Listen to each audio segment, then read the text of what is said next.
You're listening to On Shifting Ground from World Affairs and KQED. I'm Ray Suarez.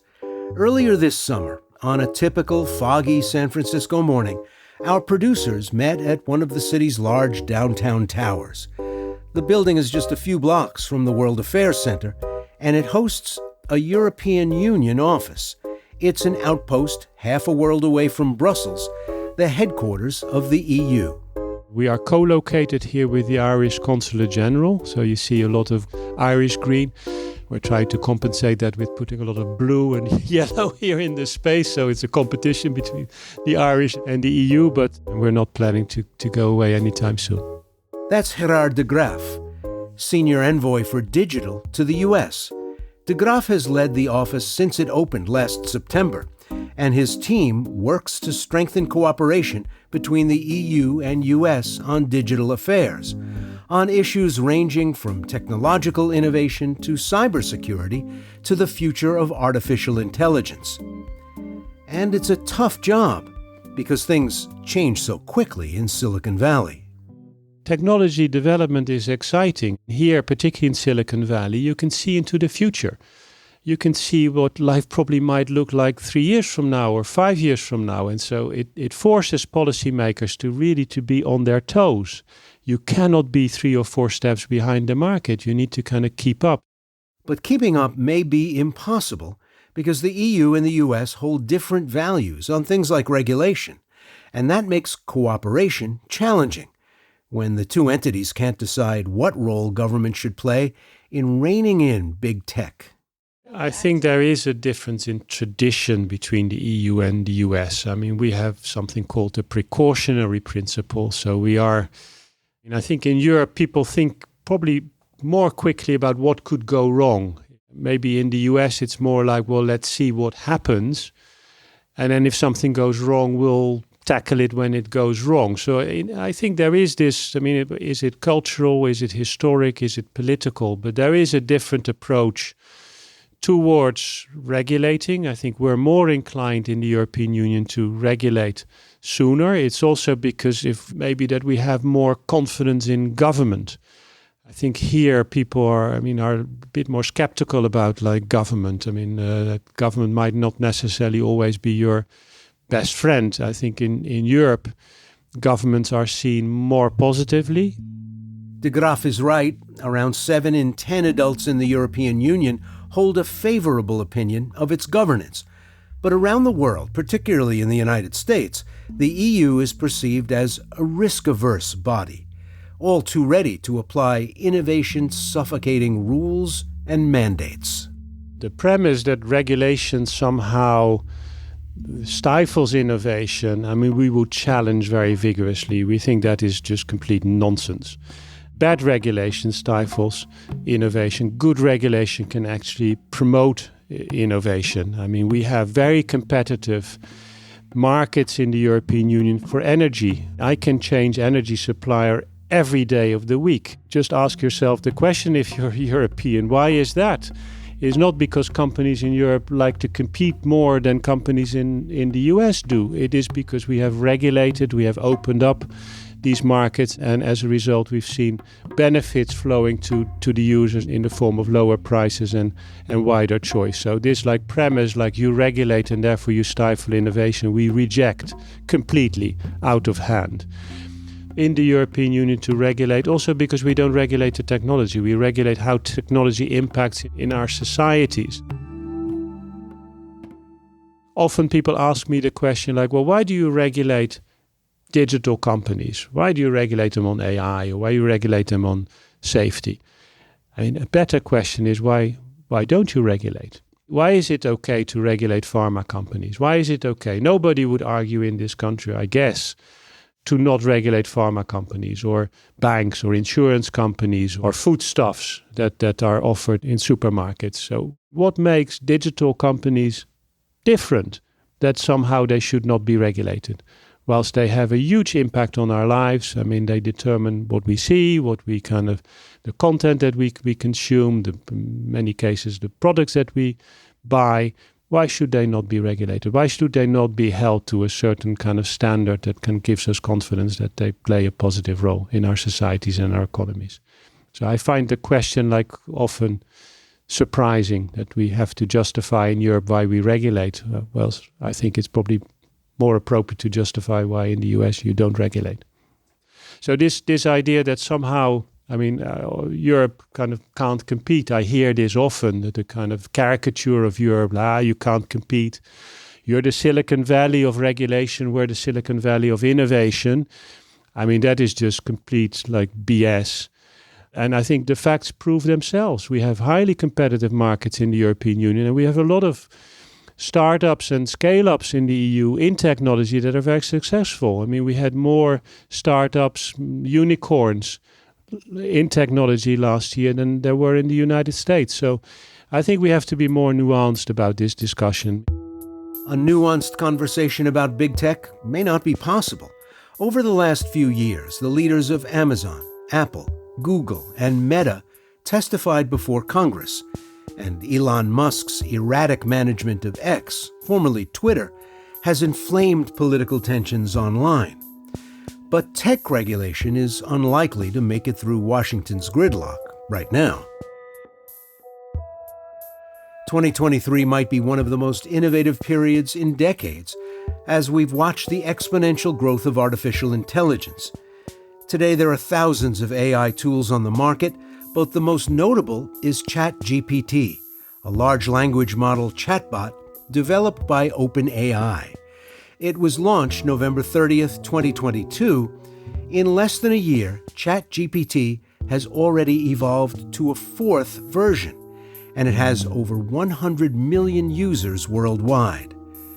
De Graaf says that the European Union is looking closely at the potential of AI and whether unregulated automation is a threat. Over the last few years, the members of parliament and the members in the council have gone on a learning curve.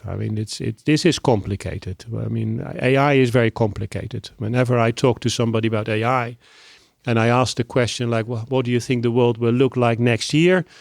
They say nobody knows. Ask me about next week, ask me maybe about next month. I might give a half-intelligent answer, but nobody knows. And so it's not just politicians that are struggling to keep up. I think everybody is struggling to keep up because technology develops so quickly. We can't always anticipate the consequences of technology, but I think we're really relatively well equipped. So we are not AI phobic, that we see AI only as a risk or as a threat to our societies and it has to be regulated before awful things happen. We want to maximize the opportunities for AI. We cannot transform our economies, for example, to a low carbon economy without AI, because smart energy systems need AI when you have an energy mix of renewables and fossil fuels. You cannot operate without AI. Mobility, smart mobility, many fewer road fatalities. So we see all the upsides of AI and we want to benefit fully from this very rapid transformation that is happening.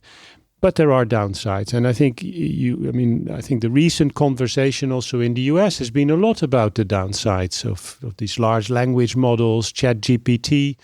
They can be used for good, but they can also be used by bad actors to do things that could be very harmful to our societies or even to humanity.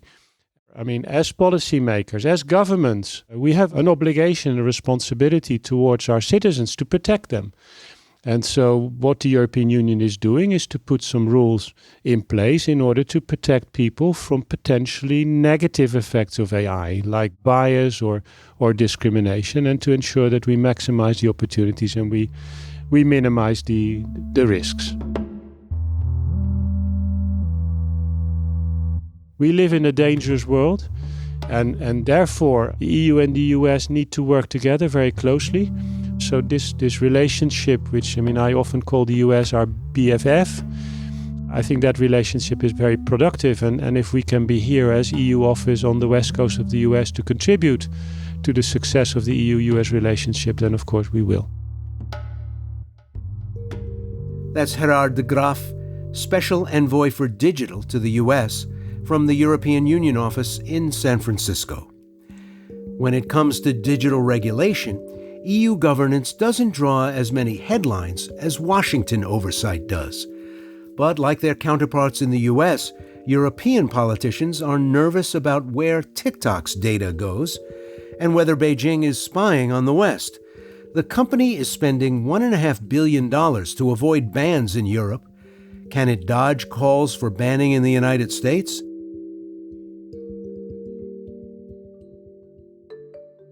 March was a tumultuous month in Washington as elected officials debated whether the U.S. government should fully restrict TikTok from the American digital marketplace.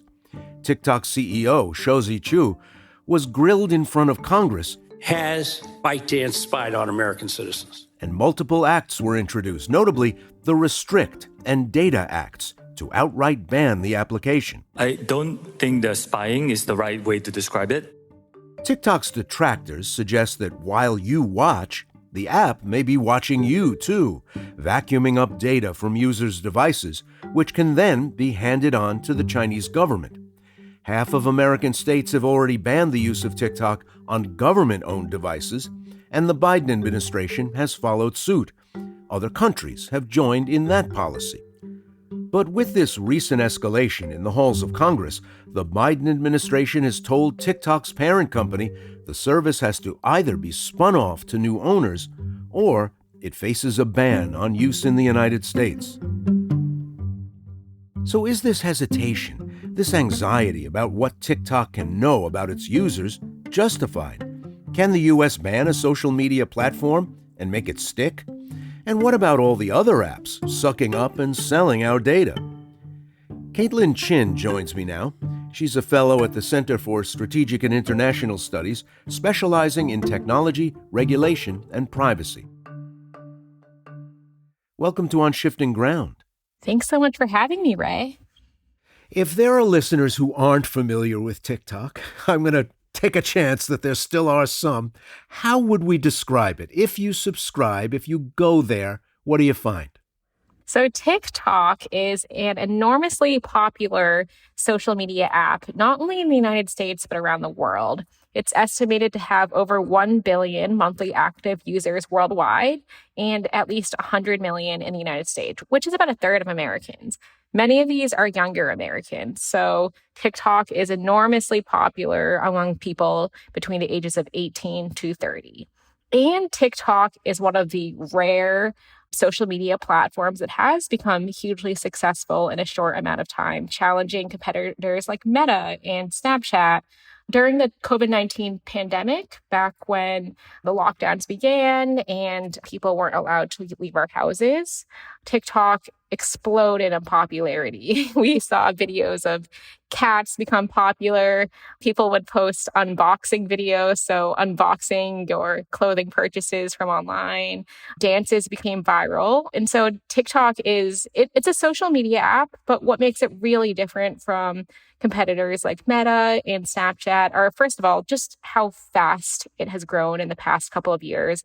And then second, its algorithm, which recommends or promotes videos based on somebody's inferred interests or recent activity.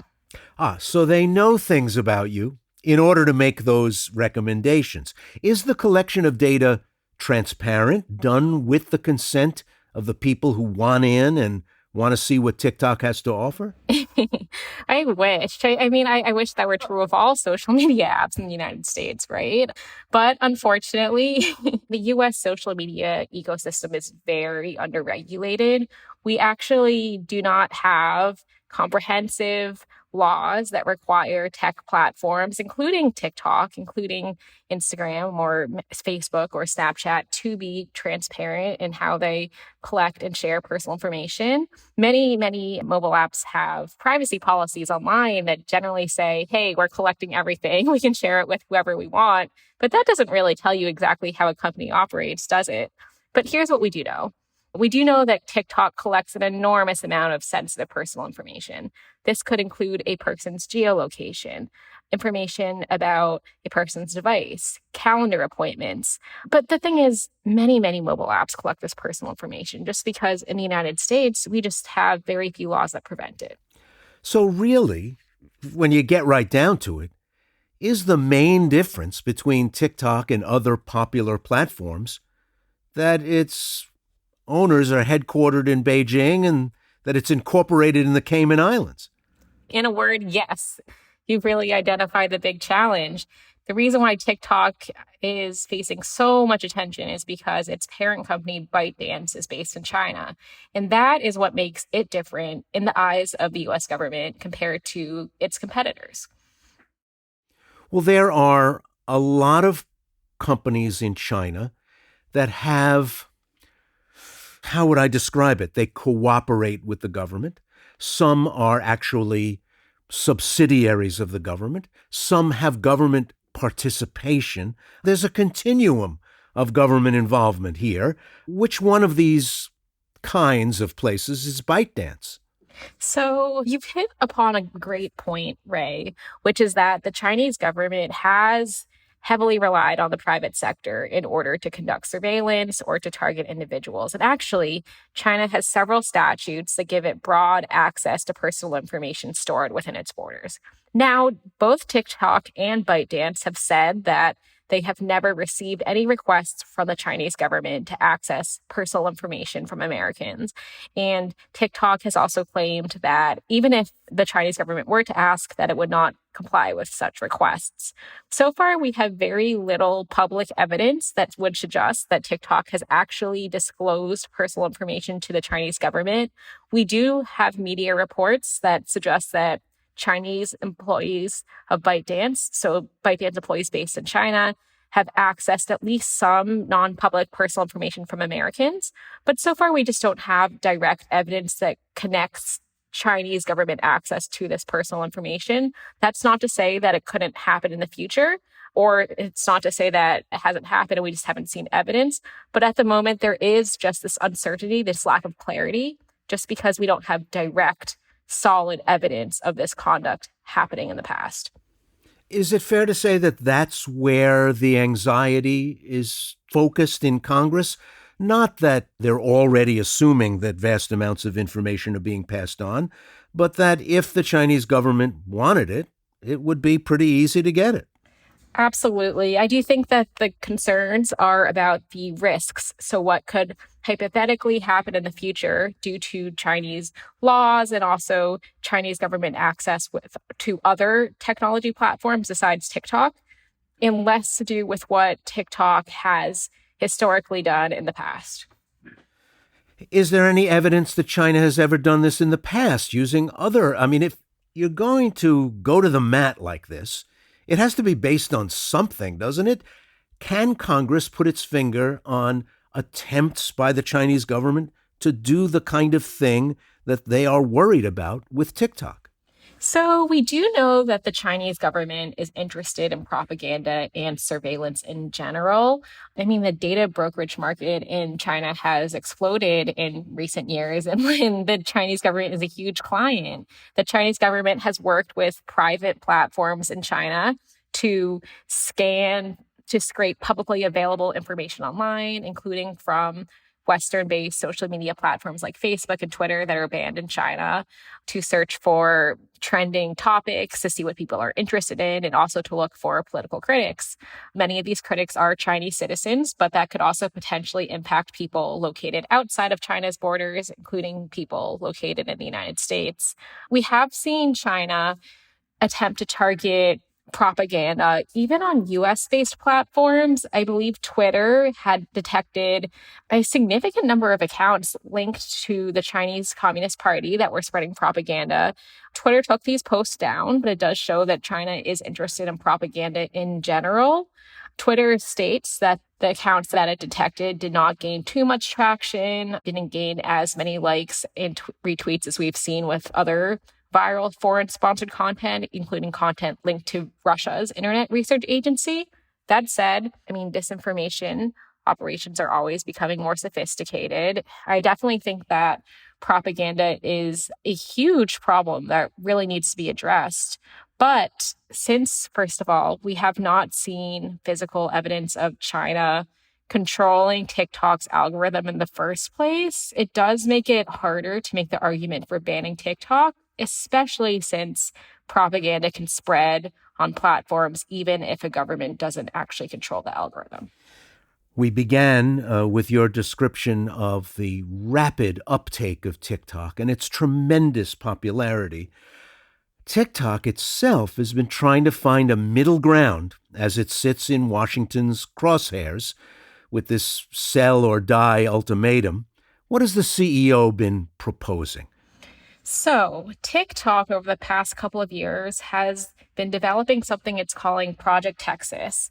And Project Texas is an initiative that TikTok has undertaken to, first of all, store Americans' personal information within the United States in U.S. data centers owned by Oracle. TikTok has also been negotiating an agreement with CFIUS, the Committee on Foreign Investment in the United States.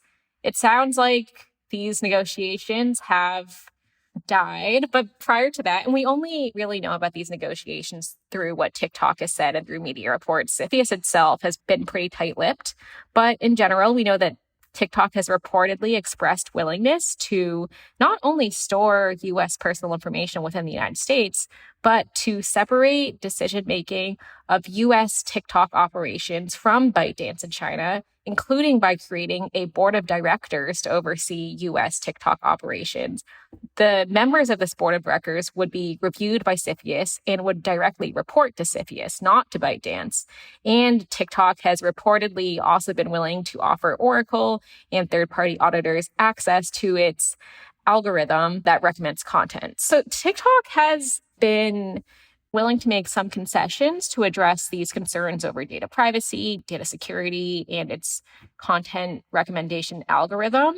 It sounds like, though, that the U.S. government has concerns that go beyond some of these reported concessions.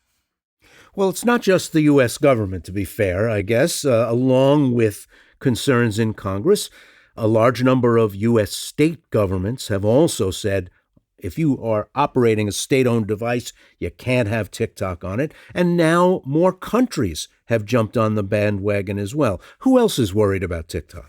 Yeah, you're absolutely right. It's not just the U.S. government. Historically, the concerns about TikTok were mostly focused in the United States. Back in 2020, Donald Trump issued an executive order that would either force TikTok to divest or, essentially be banned. But in recent months, you're right, we have seen a significant number of states, plus the EU, UK, Canada, and others, pass TikTok bans on government-issued devices.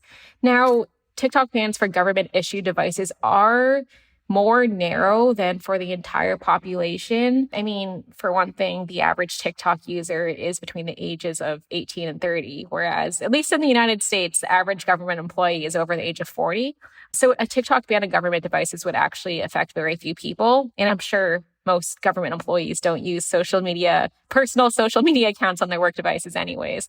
But I think there is something to be said for the fact that the average government employee probably handles more sensitive personal information than the average American who enjoys watching cat videos or makeup tutorials. So I do think that a ban on TikTok and government devices is a more narrowly tailored solution and also affects fewer people. The proposed either ban or divestment of TikTok across the entire population, that's a much bigger issue and one that would affect, millions of people. You're listening to On Shifting Ground, produced by World Affairs in San Francisco. If you missed any part of this episode or want to catch up on other international stories, download our podcast on Apple, Spotify, or wherever you get your podcasts. Now, forced divestiture, that happens, but it doesn't happen very often. The breakup of AT&T, occasionally there are antitrust concerns when one business or another is going to control too much of the total marketplace in the United States for a good or service. Financial backers of ByteDance are like a global who's who of corporate finance. Kohlberg Kravitz, SoftBank, Sequoia, heavy names, heavy money. Is there a way out of TikTok's current predicament that makes these various warring sides happy? Or is the Congress, from how it looks today in late March, is Congress really only going to accept a divestiture? Ooh, so, TikTok is in a pretty tough spot right now through Project Texas, through its CFIUS negotiations.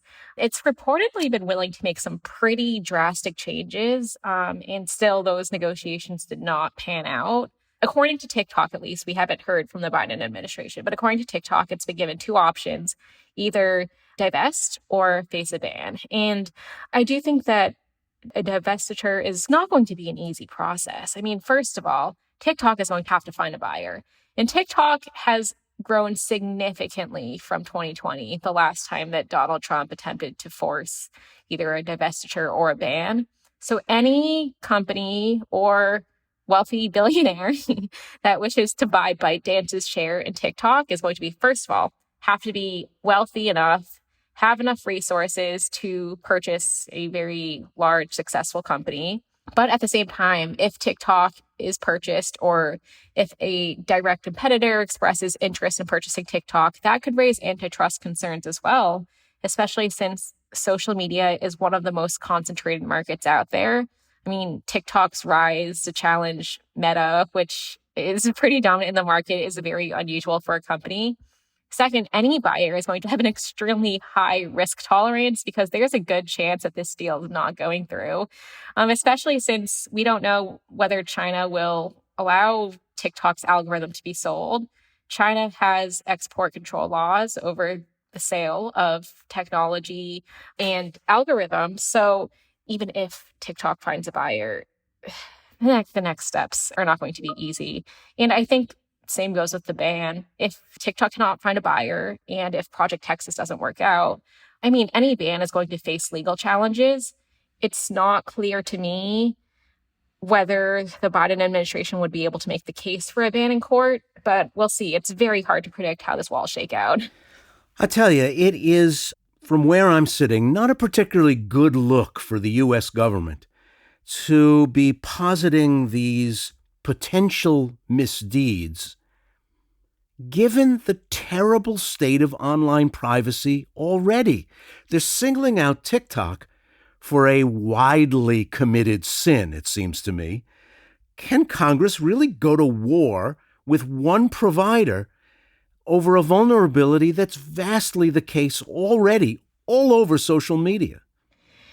And that's one of the biggest criticisms, right? Why single out TikTok when we know that many companies in the United States are collecting similar types and scopes of personal information and face very few restrictions on transferring it abroad? I'm getting deja vu to when Mark Zuckerberg testified before Congress back in 2018 after the Cambridge Analytica scandal broke. And at the time, there was so much interest in federal privacy legislation to stop companies like Facebook from sharing personal information with future Cambridge Analyticas. And fast forward 5 years, we still have not passed comprehensive federal privacy legislation in the United States. Our privacy laws are so outdated, and that makes other countries distrust the United States as well.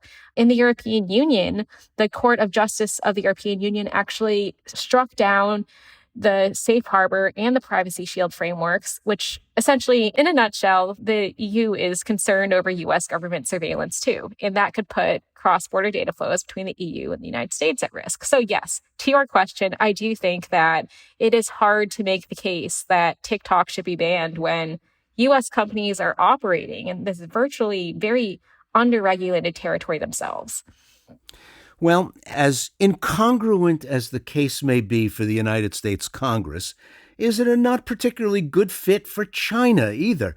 If you're in China, as I was last year, living there and working there, if you try to look at your Facebook feed or post something to Twitter or watch a video on YouTube or check something on Wikipedia, you can't. China has tried to seal off its people from the global influence of social media. Why doesn't that keep them from making too much noise about TikTok? Yeah, it's not a good look for China either. China is known around the world for its surveillance practices, for its censorship practices, and many American companies have raised the fact that China has banned Facebook and Google and so many other American companies. So why shouldn't the United States be able to ban TikTok? I think, though, that just because China has done the wrong thing, just because China has censored American companies and prevented the free flow of speech, it does not mean that the United States should do the same. I do think it makes it harder for the United States to criticize China for its Great Firewall, to criticize China for censorship, when the United States is taking actions against TikTok with very, I would say, also non-public rationale. The U.S. government has not really publicly revealed, okay, what exactly are the risks? And I do think that, yes, the TikTok situation is making China look bad, but it's not making the United States look great either. Should retaliation be expected for these moves against ByteDance and TikTok? Xi Jinping, to hear him in 2022 in the run-up to the party Congress last fall, in his recent affirmation for a third term as party leader, he doesn't sound like he's in any mood to accept any pushback of any kind from the world outside China. There's a newer, harder, more chauvinistic line coming from China. Are they going to take this lying down? Yeah, I mean, China has criticized the United States for its actions on TikTok. I would not be surprised if any, TikTok ban or otherwise increases the already very tense geopolitical relations between the United States and China. It remains to be seen what this could mean for future companies that wish to operate in China or that wish to operate in the United States. I would be very surprised if the Chinese government allows any sale of TikTok to go through smoothly. I think that there would definitely be some resistance there. What that could mean for future companies is really unclear, just because the TikTok proceedings could affect many companies, and not just our traditional tech companies like TikTok or social media companies. This could affect companies like Shein, which is a clothing company that's based in China, but is very popular in the United States and collects a lot of personal information as well. Because in 2023, every company is a tech company, right? Every company collects data and uses the internet and has a website. So I do think that when we talk about what should we do with TikTok, we're not just talking about TikTok. We're talking about many companies, both current and future as well. It is a fascinating case because, in part, TikTok was a standout. China, as a country that's home to 1 out of every 6 people on the planet, it was a standout exception because China was not much of an exporter of pop culture, not a successful soft power exporter. And here was an exception in TikTok, a Chinese-based company that was popular the world over, and it looks like that status is in serious trouble. Absolutely. And you're right. TikTok is an outlier. It is an exception. We haven't seen very many mobile apps go viral in the same way that TikTok has in general. And we have a non-US company, a Chinese company, becoming immensely popular in the United States. I do wonder if TikTok's viral popularity is one of the reasons why it is such a huge target for the United States, and not just because of its level of data collection. I also mean because banning TikTok or forcing TikTok to divest does send a huge message. It sends a message that U.S. politicians are tough on China. I mean, at the end of the day, the conversations around TikTok really go beyond just TikTok. They're about the Chinese Communist Party. So China's the real target here, you're suggesting? I believe so. Caitlin Chin is a fellow at the Center for Strategic and International Studies. She is a researcher into technology regulation in the United States and abroad. Caitlin Chin, thanks for joining us. Of course. Thanks so much for having me, Ray. You're listening to On Shifting Ground, produced by World Affairs in San Francisco. After the break, it's been months since Congress threatened to ban TikTok. Was it all political saber-rattling? Caitlin Chin returns for an update. If you missed any part of this episode or want to catch up on other international stories, download our podcast on Apple, Spotify, or wherever you get your podcasts. This is On Shifting Ground. I'm Ray Suarez. It's been 6 months since the TikTok tumult in Congress, and there's no ban in sight despite the unresolved issues of privacy and alleged Chinese surveillance on the popular application. Why has there been no action? To help answer this question, we invited Caitlin Chin back to the program. She has the latest on the digital drama between Washington and Beijing and where the U.S. goes from here. Caitlin Chin, welcome back to On Shifting Ground. Thanks for having me back, Ray. When last we spoke, TikTok wasn't looking so good. The chief corporate officer of the parent company was being hauled before congressional committees and being put under withering questioning. And then, instead of moving on to banning the service, shutting it down, even in the face of various state governments trying to do so, what happened? Radio silence, Ray. I think that's the question everybody's asking, actually. What happened to the TikTok ban? I mean, there was so much momentum and then it just kind of fizzled out. At least I should say at the White House level. The White House has been relatively quiet when it comes to TikTok. We know a few months ago, it reportedly ordered TikTok to either divest or face a ban, or at least according to TikTok. We know that Congress, like you mentioned, introduced a few bills, but those haven't really moved in the past few months. I will say, in the absence of action at the U.S. federal level, we have seen some movement elsewhere, though. So this includes at the state level in the United States and around the world. In New York City, for example, New York City decided to ban TikTok on government devices following the actions of over 24 states around the country. We've seen lawsuits. In July, a group of Texas college professors challenged the state device ban in Texas, essentially saying that banning TikTok violated their First Amendment rights and their academic freedom. Montana's lawsuits are still ongoing after the governor banned TikTok earlier this year. And around the world, we've seen countries like Kenya, Senegal, Kyrgyzstan, Somalia all ban TikTok, citing a pretty wide range of concerns stemming from misinformation to inappropriate or ill-intentioned content. So we have seen some movement in the past few months, but I really think there is a question mark of how this TikTok saga is going to end and how it's going to play out, at least in the United States at the national level. That lowering of the temperature that you mentioned from the direction of the White House, is it roughly in the same tempo as the diplomatic outreach to China that we've seen through the spring and summer? The secretaries of state, of the Treasury, and now Commerce, crucially, have been in China, and other high-ranking American officials. What are we to make of the lower volume of agitation coming from the White House about China?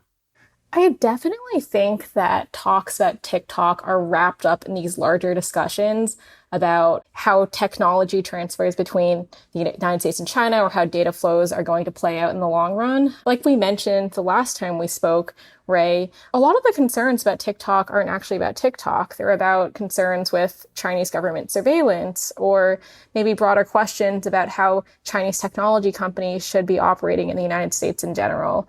And I do think that in the past few months, plenty of China experts, plenty of technology and security experts have warned that banning TikTok could lead to greater consequences for U.S. companies that wish to operate in China or around the world. And so I do think that the administration is probably balancing some of these considerations in the past few months.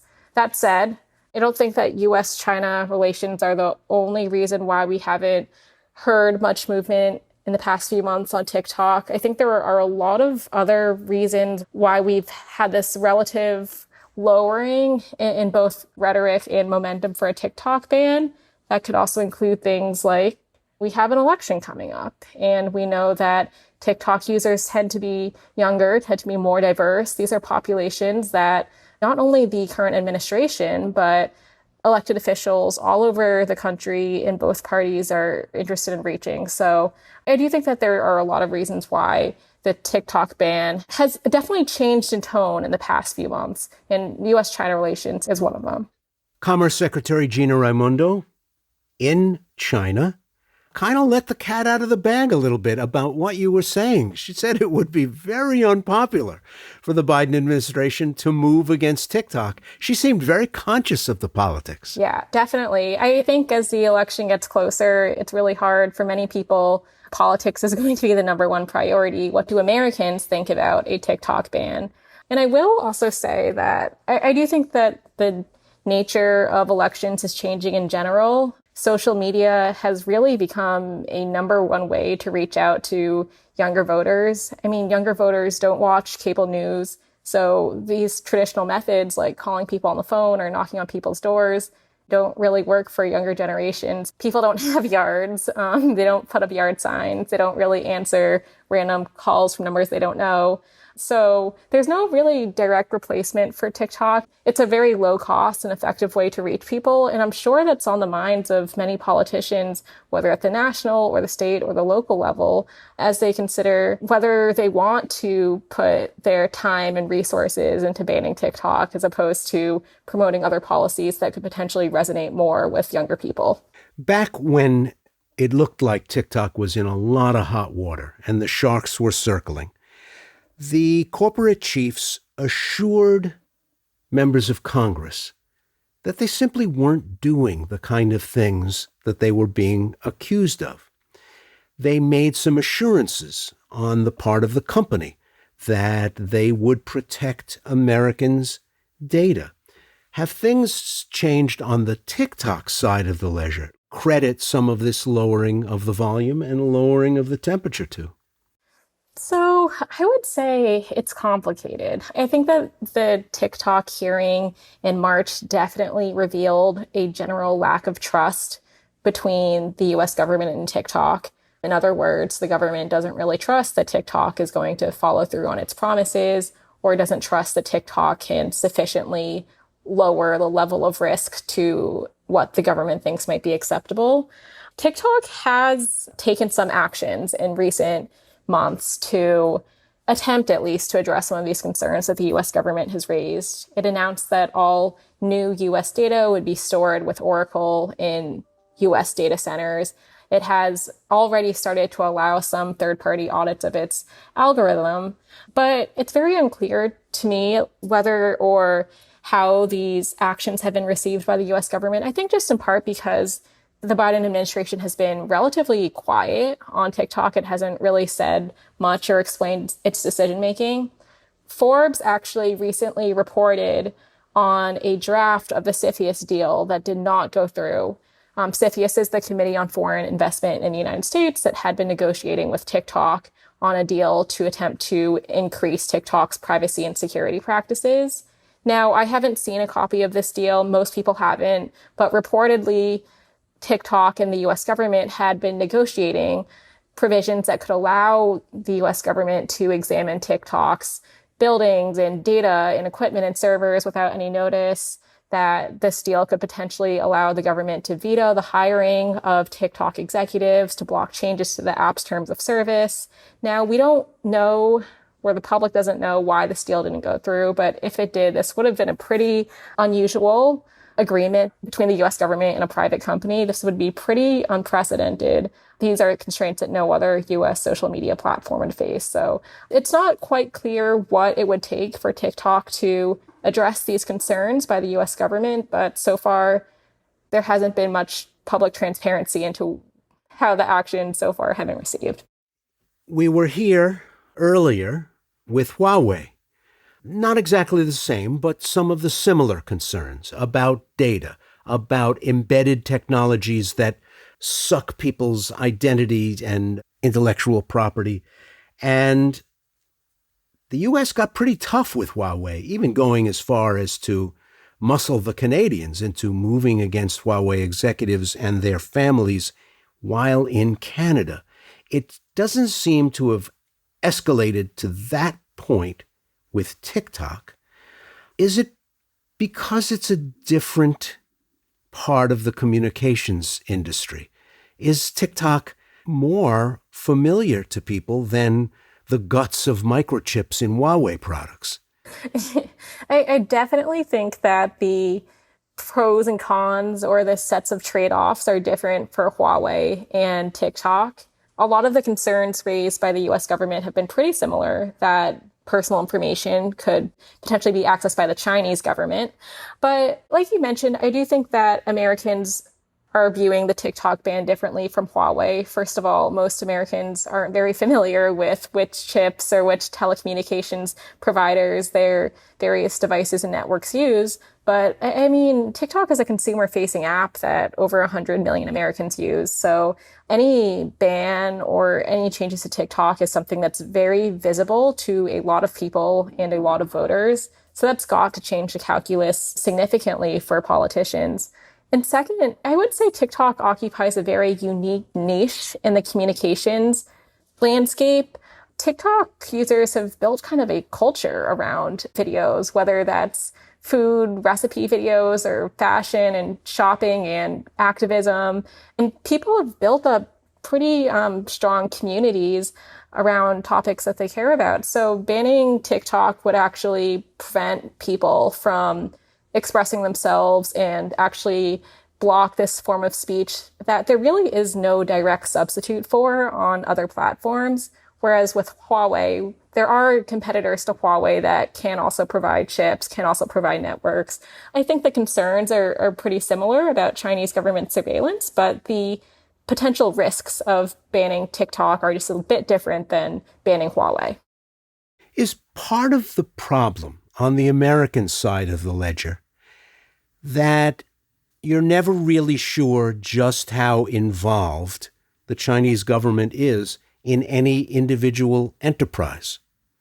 Definitely. I definitely think that one of the biggest concerns is that we still don't have full knowledge of what exactly is the risk of the Chinese government accessing personal information from TikTok if the measures that TikTok has advertised and promoted can actually prevent this access from happening. I mean, we haven't seen public evidence of personal information being compromised to the Chinese government by TikTok yet. However, we're not operating with full knowledge of the situation. I definitely think that makes the risk calculation harder just because we don't have full information. If the Chinese government were to access personal information, which we don't know, we might not necessarily have a way to find out. So it definitely complicates the weighing of the trade-offs. Well, I know that you watch a lot of other things besides TikTok. You're not the TikTok correspondent.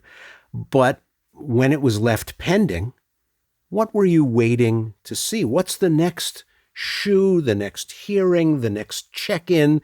Or is it just sort of out there in limbo? I really think that if TikTok were to be banned, we would need something big to happen to provide that necessary momentum to act further, whether that's direct evidence that TikTok has handed personal information over to the Chinese government or that the Chinese government is exercising control or other inappropriate actions related to TikTok. We haven't seen that direct public evidence yet. I know a lot of reporters and a lot of researchers have looked. That doesn't mean that there aren't risks of it happening in the future, but I definitely think that if a big event were to happen like that, that could provide the necessary momentum for the administration or for Congress to act further. Other than that, I mean, back in March when the TikTok ban momentum was at its peak, I knew that there wouldn't be an easy endgame to this situation. The White House is in a really tough place. The Chinese government is unlikely to approve a divestiture, and I think it actually has said that it wouldn't. Project Texas is stalled. And as we've seen in Montana and Texas, a ban would make a lot of people angry and would result in lawsuits. And these lawsuits, or a TikTok ban, is not guaranteed to succeed. It's unclear whether it's legally valid under the First Amendment. So I definitely think that we are stuck in this very drawn out, confusing process where we're seeing a lot of lawsuits, where TikTok influencers or people who use TikTok for marketing or to promote their businesses are just very unsure about maybe the future of their job prospects. So it's just a very tricky situation that we're in right now. I don't think that there's going to be a very clear ending for a while. This is something that could play out very slowly, very quietly. Is it even clear on the American officialdom side that a ban could even be done? Like that it's even legal to single out an operator of an app and say, sorry, you can't app here anymore? I'm sure that's crossed many a mind, especially as governments that have already tried to ban TikTok are facing lawsuits, most notably in Montana. And also when Donald Trump attempted to restrict TikTok back in 2020, we saw that a federal judge actually paused that ban for free expression reasons. So it is very unclear whether the White House has the authority to ban TikTok, whether the ban would be seen as narrowly tailored to address a national security threat, and whether a court would see that national security threat as valid or significant enough to justify this restriction on speech.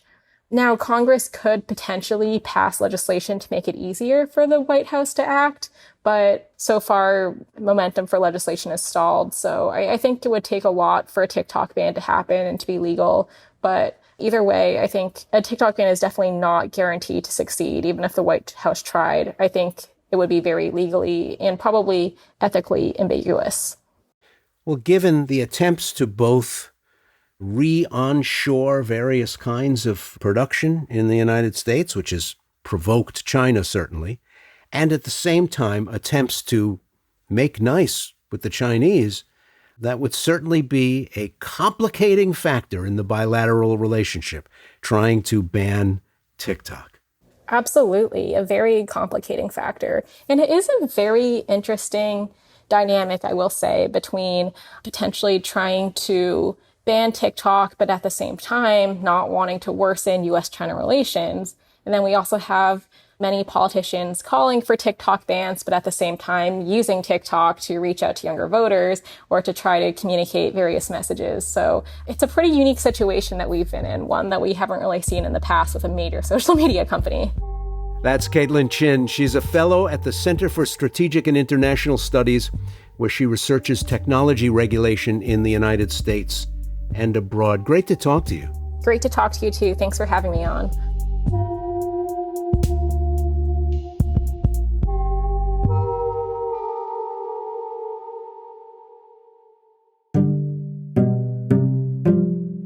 You've been listening to On Shifting Ground, produced in partnership with KQED, with funding from listeners like you. Today's episode was produced by Elise Manukian, Matteo Schimpf, and Andrew Stelzer. It was mixed and mastered by Matteo Schimpf. Additional production and engineering were provided by Rob Spate. KQED's Jim Bennett is our technical supervisor. Jared Spord is our executive producer. Philip Yun is CEO of World Affairs. Our music is from Blue Dot Sessions. I'm Ray Suarez. Thanks for listening.